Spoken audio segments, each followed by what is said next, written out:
Folks, welcome back. I do apologize for any audio or video issues here. I hope that it's not going to be a persistent thing. I am looking at changing away from what I'm using now, which is OBS, because apparently my setup is not the best. I know this as I'm still building. You're noticing you're not getting backgrounds right now because I'm having issues with lighting, and apparently that, coupled with having to run the AC until 10 o'clock at night, it makes the green screen move. So right now we're just doing the solid color, which apparently is not perfect, but it works for now. What we're looking at today, and this is something I alluded to in my last video, we have pretty much gotten up to the end of colonial rule. We have looked at the beginning of the colonization era. We have looked at what led to this, what happened prior, how it unfolded. So I wanted to look at a couple of things that will kind of show where the colonies stood on the eve of revolution. If you look at England in the 15 and 1600s, we all know the story of Henry VIII and how he changed away from the Catholic Church to the Anglican Church, the Church of England, which the monarch is the head of, so that he could divorce his wife when she did not bear him a male heir. It's rather ironic because Queen Elizabeth's uncle had to abdicate the throne in the 40s because, 30s or 40s, because he married a divorcee. He himself was not a divorcee, but he married one. Ironically, Prince Charles and Prince Harry have both married divorcees, which, if this rule is still in effect, and not being British, I don't know, should exclude them from ascension to the throne. Now, Charles himself is getting on in years, shall we say, and Harry is the younger brother.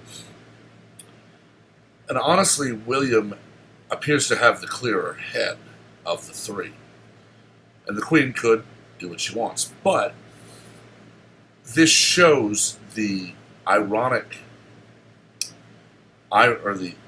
twist of British politics and religion. The King Henry VIII,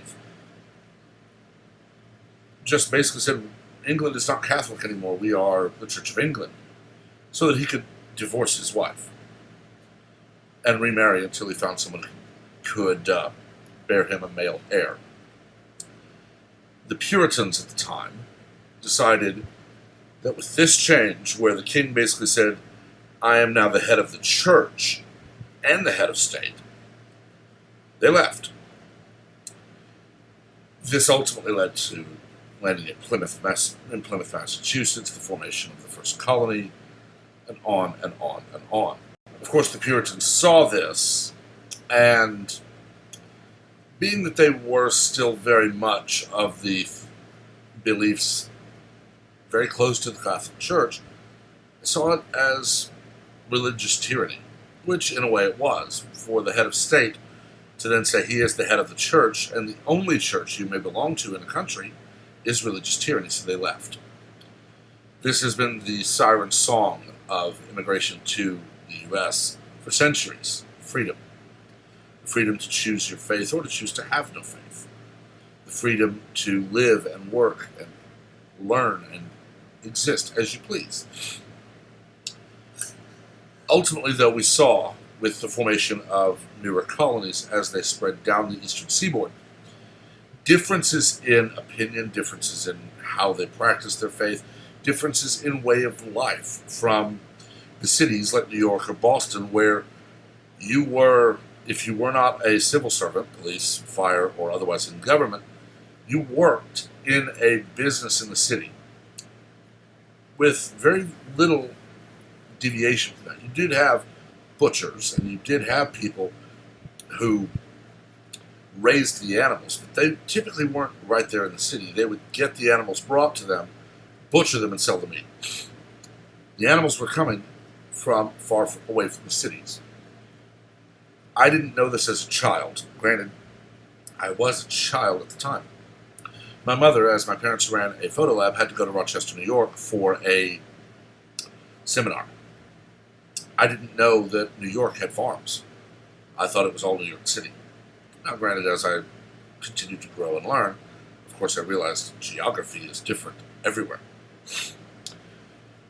You can even see that within the southern states. If you look at Dallas versus Bryan, Texas, you look at Atlanta versus Kennesaw, Georgia, the way of life is vastly different. That's within the state. New York City versus Rochester. Los Angeles versus any of the small farming communities around. And this is what the colonies were facing. Washington, Jefferson, Adams, Franklin, they all saw this. And it primarily was Franklin and Jefferson, but the others who were involved. Started with the Articles of Confederation. They needed to get all colonies on the same page. One of the biggest issues they'd seen in history, of course, the Salem witch trials, which we know that for that short period of time, it was more about politics and jealousy than witchcraft. The easiest way to make sure you were the most successful cobbler in town: accuse your competition of witchcraft. You cannot prove you're not a witch. All they have to do is fake it convincingly. This led to belief in witchcraft causing curses on crops or animals or sicknesses coming to town. Someone would use that to get rid of their competition or to get rid of someone they did not like. Ultimately, during the Salem witch trials, in just that one area, 19 people were hanged, with the 20th person being pressed to death, basically crushed, because they couldn't prove a negative. You can't prove a negative. This had to have weighed on the founders as they established the system that we have today, where you are innocent until proven guilty.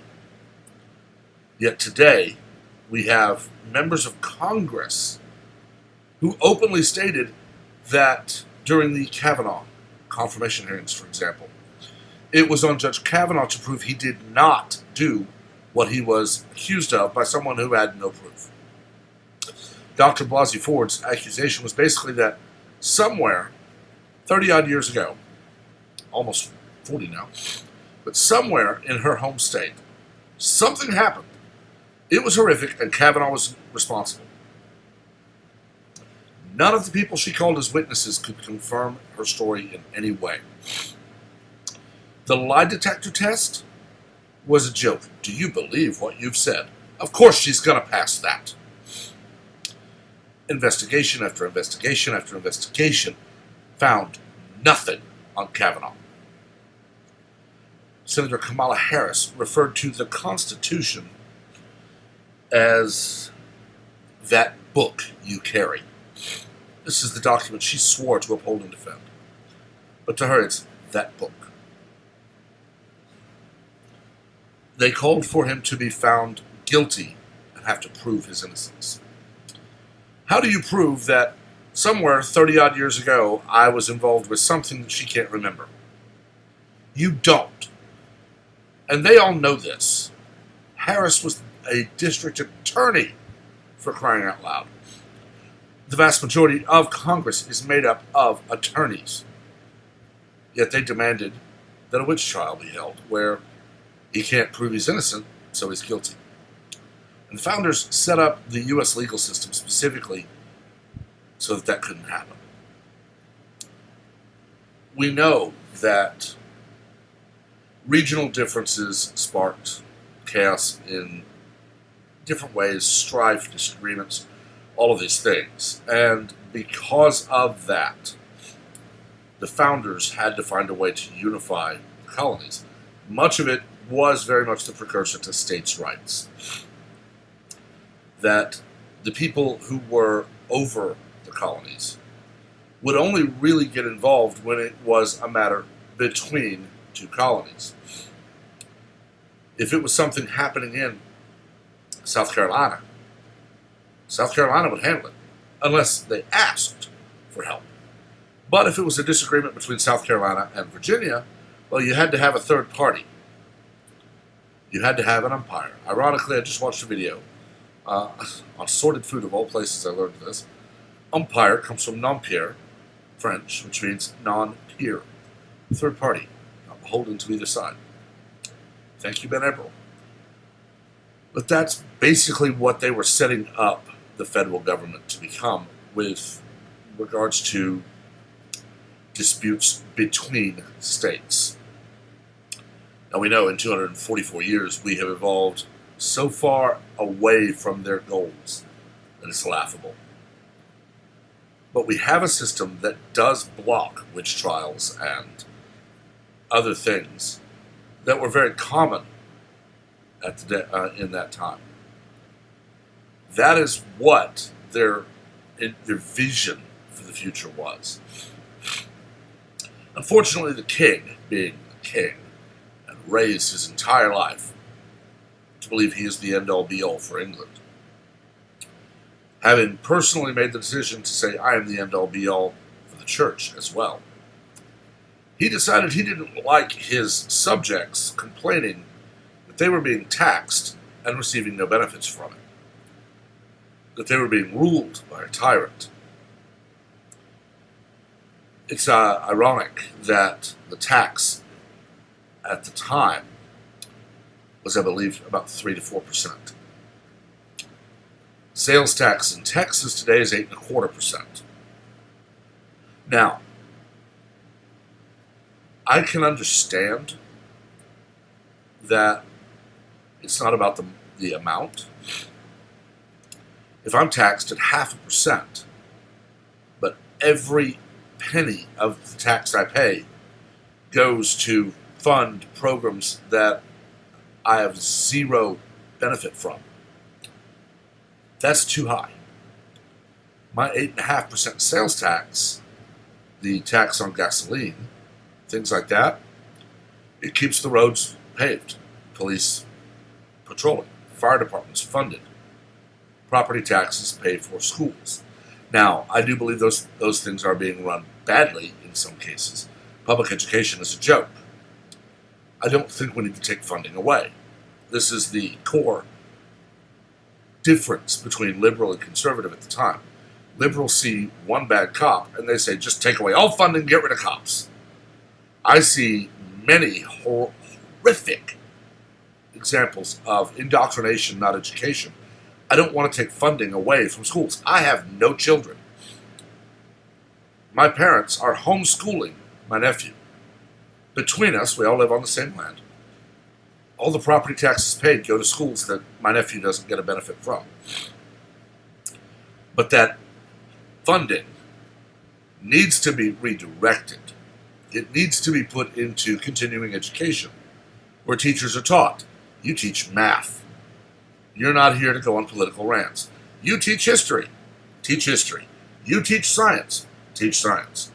They need to be basically told, do your job, and stop proselytizing about the amazing Democratic Party. We're being taxed, but we are being represented. That was the core of why we split from England. Not that we were being taxed, but we had zero representation. My federal income tax, well, I have a congressional representative that represents me in the House. And I have 2 senators in the Senate that represent my state. I have 3 people directly in control of a piece of our government. And I can contact them at any time, and I have, and I will again. I often contact other members of Congress because I know, for example, Dan Crenshaw and Louis Gohmert, 2 people I talk about rather often, they're not my representatives. Sheila Jackson Lee, thank God she's not my representative. But I've still contacted their office regarding things that impact Texans, not necessarily just their small piece of the state. I actually met Louis Gilbert. I helped get him elected in 2004, unseating a Democrat incumbent in a very blue county. And man, he's a good man, but he has now been in office 16 years. It's getting dang close to when he needs to retire or he'll be sucked under the swamp. That was what the founders envisioned versus what was happening. A country where instead of the king ruling from his ivory tower, it would be a large body of representatives sent by the people directly to govern for a time. George Washington tried incredibly hard to avoid public office. But his men, after the Revolutionary War, saw Congress treating the Revolutionary War veterans badly and saw them doing other things that were not right. So he ran and was elected as the first president. He served, and he went home. Greatest thing he ever did, not holding on to power. There's a story of, I believe it was Daniel Boone. It might have been Jim Bowie. I'll have to look it up. But if nominated, I will not run. If elected, I will not serve. Honestly, that needs to be the core personal belief of anyone we send to Congress, because that's the kind of person who spends one, maybe 2 terms and says, I'm out. I'm getting infected by the stench of this place. Instead, we have the Joe Bidens and Pelosi's who spend decades in D.C. Not at all what the founders intended. And in the next video, next week, we will look at exactly how they implemented this program. We've looked at the formation of the colonies. We've looked briefly at their form of governance and their economy and lifestyle, whether it was the large cities where you lived above a shop you worked in, or the sprawling agricultural states. You can still see that divide in each state today. Like I said, look at Dallas, Texas versus Bryan College Station. Bryan College Station has a massive population for such a small town. Due in large part to the university, I understand. But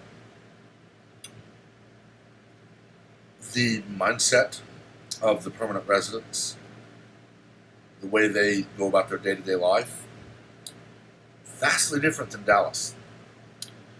You could even say look at Fort Worth versus Dallas. Neighbors, sister cities. One very red, one very blue. This was the core of what the founders wanted. A country where your vote, not the king's whim, mattered. And we're very close to losing that. We may have already. Anyway, I've rambled long enough. This really is just an intro because the Revolutionary War itself is probably 2 videos. I'm not going to look at every single battle, but there are definite things to look at. Definite battles we want to look at. Abuses of British power. Things of that nature. And that will be the subject of next week. All of this said, make sure to let me know what you think. If there is a topic you want me to dig into, as I've said before, let me know and I will look at it. As always, though, be civil. We're here to discuss, dissent, and debate, not scream and yell like toddlers. Please remember that. Please also remember to like and share the video so that we influence the algorithm and grow the channel, as well as to subscribe and turn on notifications. I am still doing the giveaways, 500, 1,000, and 1,500 subscribers. Pardon me. At 500, the winner will get a choice of 1 book, 1984, Brave New World, or Fahrenheit 451. They will also get a copy of the Federalist Papers, as I have 1 extra copy. If I find more, who knows? At 1,000, the winner gets a choice of 2 of those 3 books that I named, not including the Federalist Papers, At 1500, it will be all three, not including the Federalist, unless I manage to find more copies. Until next time, have a wonderful day.